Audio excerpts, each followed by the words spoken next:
Why does Israel need US to destroy the Fordow facility in Iran? What does US have? What is the bunker buster that everybody is talking about? And what is the Trump's 2-week ultimatum? Is it a tactical game or a final response to the chaotic situation? It is the 9th day that the Israel-Iran war is going on, and even today there is no clarity that where the US is siding. And with this new thing where US has given a 2-week ultimatum, we don't know that what is going to happen in these 2 weeks and what would be the finality of it. But another interesting factor is the need of Israel to be with it, because if it wants a clear strike and if it really wants to get to the nuclear facility that Iran has, as Israel considers it a security threat to itself, then it would need the bunker buster. We are talking about the munition that US has and which is indispensable for especially the destruction of Fordow facility, which is a nuclear facility in Iran. Now, we will be understanding and simplifying that what this 2-week ultimatum from US means, how is this Fordow facility impenetrable for Israel without the help of US, and what ammunition US has that will destroy Fordow facility if it comes to enter the war for its ally Israel. Hello everyone, welcome to Vajiram and Ravi's Simplified. My name is Shubhangi Singh, and today we are going to understand the ultimatum by Donald Trump, also the Fordow facility and the ammunition US has to destroy it. So beginning with the Fordow facility itself and what exactly makes it so special that it is impenetrable. When we talk about this particular Fordow facility, here the USP is that it is built deep underground. Now it is located under a mountain in the northwest Iran, hardened specially against airstrikes, which Israel is resorting to now. And even if Israel uses its best of ammunition, it will be able to only hit up to 10 meters underground. However, this facility is beyond 15 meters or so. So for that, a specialized bunker buster munition, that is JBU 57, and it is a MOP, that is mass ordnance penetrator, which is required, which is owned only by US. Now let us try to understand not just the location of the Fordow facility, how it is very different, how it is situated, but also this ammunition that is present with US. Starting with the site itself. So as I mentioned, it is located in northwestern Iran, close to the city of Qom. It is about 96 kilometers south of the capital Tehran. So you can see it also has the proximity to the capital city as well. Now, just to protect this particular facility, using the features, geographical features present there, this is built under a mountain. Now it is built under northern Iran's rugged remote mountains, and it is this remote location which enables the protection to this facility from conventional bombs. And if we are talking about the protection for conventional bombs, it is of such a wide range that except for the bunker buster JBU 57 MOP that we are talking, which US has, there is no other conventional bomb or means to destroy that facility seems in sight. Now when we talk about this particular facility, the understanding of this particular facility came with the visit of International Atomic Energy Agency officials last year, and it was initially just a series of tunnel. It was not a nuclear facility, it was just a series of tunnel which was used by the paramilitary forces of Iran, that is IRGC, Islamic Revolutionary Guard Corps. But Iran acknowledged its existence in 2009 after it was revealed by Western officials that this particular facility does exist. Now, when we are talking about this facility, let us understand not just its location, but the significance associated with it, its presence. Now, this particular facility, it is basically a tunnel complex, and it is expected, this whole complex is expected to be 80 to 90 meters, which is underground. There are certain sections which are used to enrich uranium, and then it has a network of smaller tunnels which is present as well. Furthermore, it is protected and secured by a ring of fencing which has access only through one checkpoint or one entrance that it has. Now, the protection is not just through the natural barrier which is provided through the mountain, but multiple tunnels and its network and the checkpoints have also been provided. So, this particular facility is designed in such a way that it provides the maximum possible facility in terms of a nuclear place.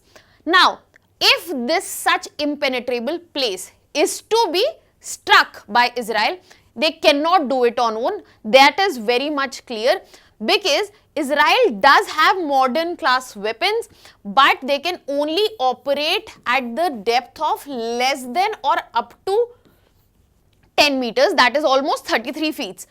If we want to go beyond that, then it has to be US which will do the job, because it has JBU 57 MOP, which we have talked about, because it has the massive weight of 13,000 kgs, and with its heavy casing and the weight it is given, it will be able to penetrate 18 meter of concrete and almost 61 meter of the earth itself before it actually explodes. So, this bomb has the capability, so let's just say this is the surface of earth, so this bomb will be able to penetrate, or if it is concrete, then it would be almost 18 meter, and if it's just earth, the crust, then it will go up to 61 meter, and after that the explosion will take place.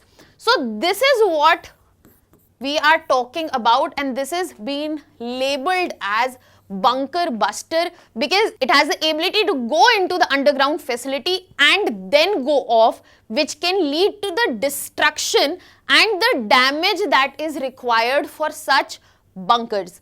Now, Israel is looking for and has been asking US to facilitate them with this bunker, and this is not the first time that Israel is asking for this. In 2009 as well, Israel asked for this munition, but US denied, the Obama administration back then denied, citing that if that particular ammunition is given to Israel, it might lead to further escalation in the fragile Middle Eastern zone. So, that is why at that particular time it was clearly denied. Now, let us understand that how exactly this particular bomb works. So, if this bomb has to be released, then it has to be released from a B-2 stealth plane, and it should be around 12 kilometer and 7.5 miles above the target, above this particular range where it has to hit. So, if this we are considering a situation, there is no engine present, it is a very high altitude which allows it to generate as it falls.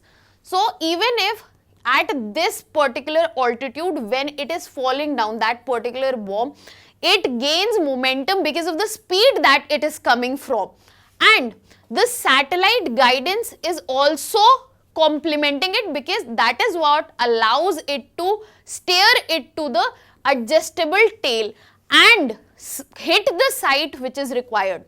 Furthermore, the huge weight of the bomb itself is also a complementary factor here, which results in a large amount of kinetic energy when it hits the ground. So, it is not just the speed because of the altitude, it is also the direction set by the satellite and the weight, which is 13,000 kg that we have just read about. This is what allows this particular bomb to go 60 meters underground at max, and the dense casing that it has further facilitated. And finally, where we are talking about delayed fuse detonation, that is what helps almost 2400 kgs of explosive to go off in an underground place, which leads to destruction of the bunkers. Now, one important thing that you have to remember, we'll be moving forward, that why we think that US might actually help Israel in this particular context. But the thing we have to understand that if US, as we know this capability is with US only, comes to it, then US will be not just an ally here, they would be direct participants in the war, and as soon as US enters, there will be bigger nations will be involving in this particular war. And as we know, we have been talking about World War III since ever, which might be in front of us in no time if US actually comes to it. So, as I said, we have to remember the fact that the bomb is to be released from a B-2 stealth plane and at around 12 km above the target. Apart from that, these are the ways how the bomb is facilitated to destroy the target.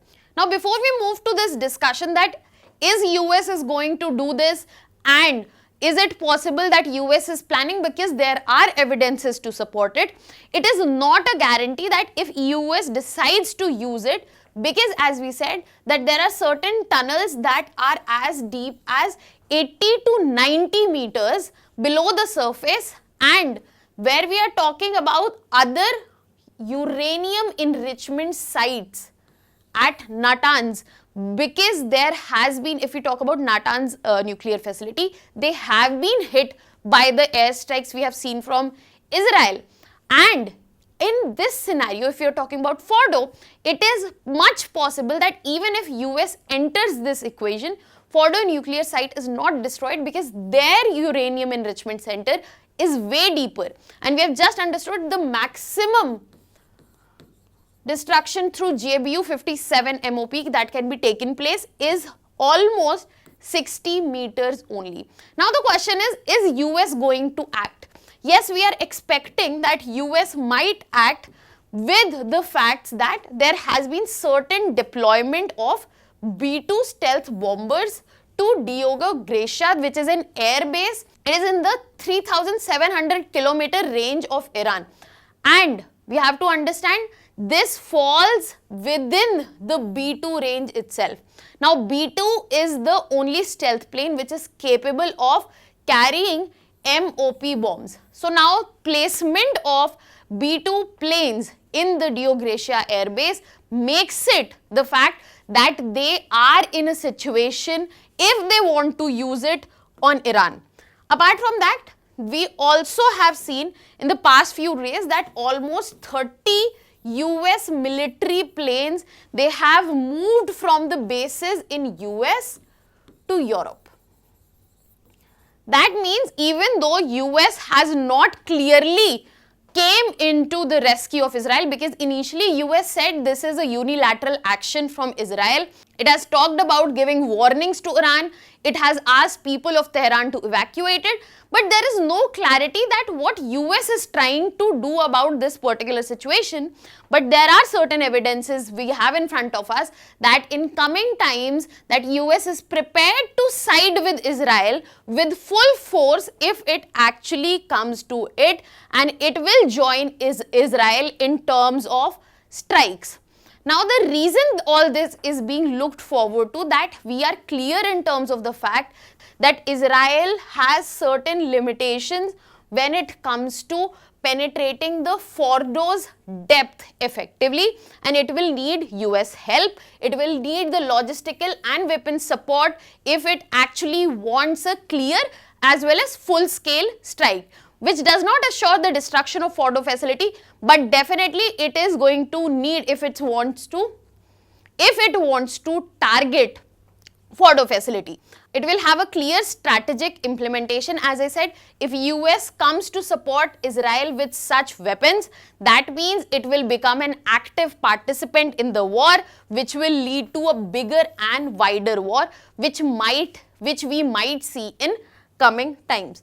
Now, moving ahead and talking about the escalation that we are seeing in Israel-Iran. When we are talking about nuclear facility, today itself another nuclear facility has been hit by Israel, and this is Iran's Isfahan nuclear facility. So basically it is signaling the rising urgency that we are seeing to neutralize Iran's weapon potential by Israel. Israel has been against nuclear facilities and attainment of nuclear deterrence by Iran, and Israel is focused on destroying their nuclear capability, be it for whatever purpose. And it is clear to their commitment that they are focusing on pre-emptive deterrence doctrine, and they will continue to strike or hit Iran's and especially their nuclear facility, because that is what has been the reason of this very war, that Israel has never been and it never will be comfortable with access to nuclear deterrence that Iran might have had, which they were even not sure of. This will clearly lead to a bigger fallout that we are seeing across the region. A broader Middle East destabilization is taking place, and it will go further abroad in coming times, because if we talk about proxies which are present, be it Hezbollah, be it Houthis, be it paramilitary forces, they will also be involved, and it will directly impact oil prices as well as global energy markets in coming time. But yet, even after such escalation, US is still unpredictable and has left the global order in ambiguity about where they stand. If we talk about the initial statement by Donald Trump, they said, as I mentioned, Israel action is clearly unilateral. Later, they've hinted that US had prior knowledge. They have talked about threatening Iran. They have talked about evacuating Iran's capital. They have given the final, as we will be talking in detail about the ultimatum to Iran. So there is no clear predictability associated with what actually US wants to do. And as President Donald Trump's recent tweet said, he might do, he might not do, and nobody knows what he might end up doing. So that is what exactly describes not just Donald Trump's action, but US's action as well. Now, let us go and talk about the ultimatum that has been given out by Trump. Now, is it a strategic posturing that they are strategically aligning themselves, taking out time, or it is just a tactical delay? Now, let us understand what has been this ultimatum first. So, he will decide if he is joining the strikes or not in upcoming 2 weeks. That means if he will side and help Iran with direct airstrikes or not, that will be decided in 2 weeks, and Iran has time up and until then to stop with it from their side, which is a classic pressure tactic. Now, why I am saying this is a classic pressure tactic? Because in 2017, this has worked for President Donald Trump when he was dealing with North Korea. His theory of fire and fury had facilitated when he gave the ultimatum, and it led to gradual de-escalation. Now, this could be another form of this particular event. Now, this will also help to keep US in a better off situation, because Israel and Iran both apparently don't know what is going on with US, and they'll keep guessing, and there will be no sort of premature commitment from any parties, and hopefully further no premature actions will also not be taken. Clearly, it is a case of mixed signals.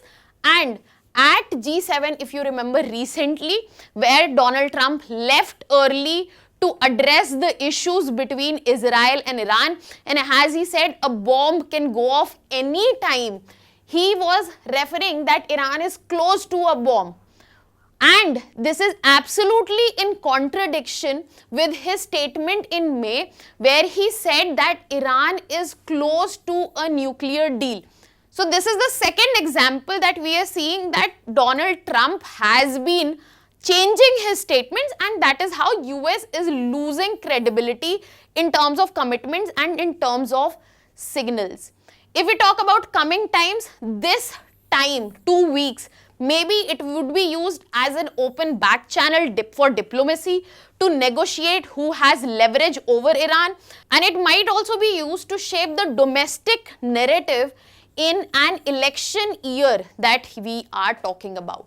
So this all is basically is being done by US, where because it wants to be the master of puppets. At this particular time, even the master of puppets seems to be confused and is not sure about what signals they are trying to send across. Now the final thing that we need to understand, that what are the implications for India and global order.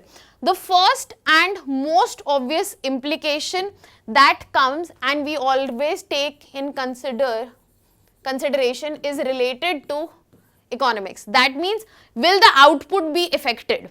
So if we are talking about lifeline of an economy, it comes from energy, it comes from oil, and India's energy security seems to be at risk. If we are talking about Iran, it is very important for us in terms of our connectivity, in terms of the energy, even though a limited portion comes from Iran, but our connectivity to Central Asia would be affected. Furthermore, if US is getting involved in this particular war, this is definitely going to affect the oil prices, which will lead to a bigger current account deficit, a bigger import bill, inflation, which we cannot afford, especially in the recovering years that we are seeing in front of us. Apart from that, it will be a very strategic tightrope for India. Why? Israel is involved, Iran is already involved, we have diplomatic relations with both. Now, if US gets involved, it would be very difficult to balance the strategic ties between US and Iran, especially as India is clearly avoiding taking sides as of now. Apart from that, global nuclear norms and precedents. This is something interesting that you should know, that US, if it decides to back the strikes and help Israel in terms of Fordow, it will clearly undermine the NPT architecture, Nuclear Non-Proliferation Treaty. Now, Nuclear Non-Proliferation Treaty basically facilitates P5 countries which had nuclear capability at the time of making of this treaty to facilitate clean usage of nuclear energy of the countries who are going to sign for it. India is not a signatory, but other non-nuclear states which are part of NPT, and as Israel has not declared that it is a nuclear state, it has neither signed NPT, but we all know, as it is an ally, that it has access to nuclear power. It is going to undermine this whole architecture. This will lead to legitimization of preemptive strikes, just like Israel has carried out on nuclear facility, and it is going to be a dangerous precedent for South Asia, as we do have nuclear powers here, which is India and Pakistan, China. So this is a precedent which we are not looking forward to when we are talking about especially global cooperation in terms of reduction of nuclear capabilities and arms.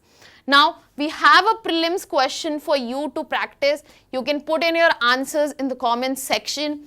Arrange the following geographical locations from west to east. We have Isfahan, Fordow nuclear facility, Chabahar port, and Rashid. Then you have the options here. You can send in your answers in the comment section. That was all from my side. Thank you so much.